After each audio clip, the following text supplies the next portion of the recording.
Hey everyone. So today I'm going to be talking about how to email your professor.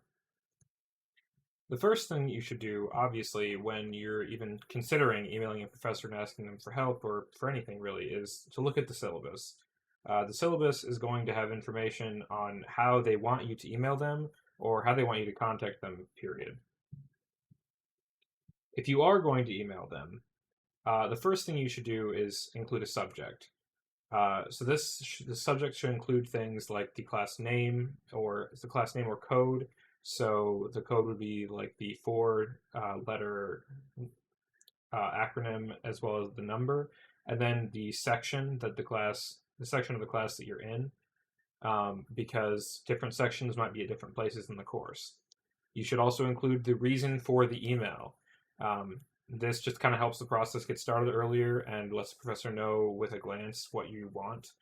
At the very least, though, you should not leave the subject blank because a lot of professors have filters for their email because they get so many of them, and if you leave it blank, your email might just get sorted straight to the trash.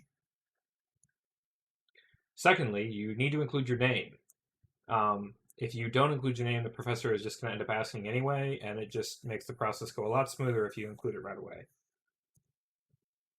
After that, you should include the class name and section in the body of the email as well, um, or at least the meeting time of the class, because it just makes, the professor is going to be reading the email and going through it, just helps keep that in mind, so it makes the process once again just a little bit easier.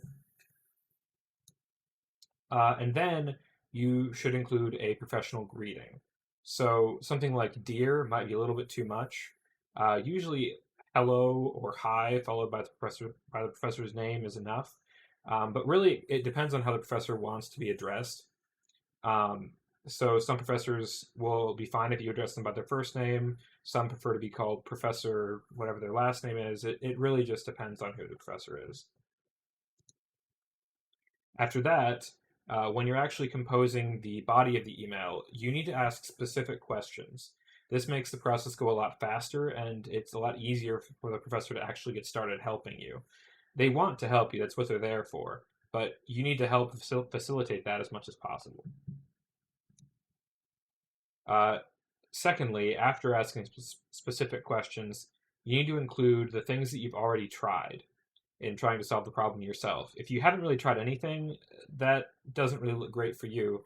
But if you have tried things, the professor needs to know what they are so they don't end up telling you the same things and then you having to email them back and tell them, okay, I already tried that, it didn't work, what's next?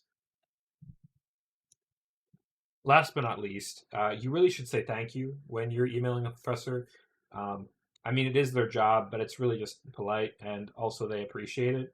They're people too. So that's all. I really hope this helped, and I hope it also makes the professors' lives easier.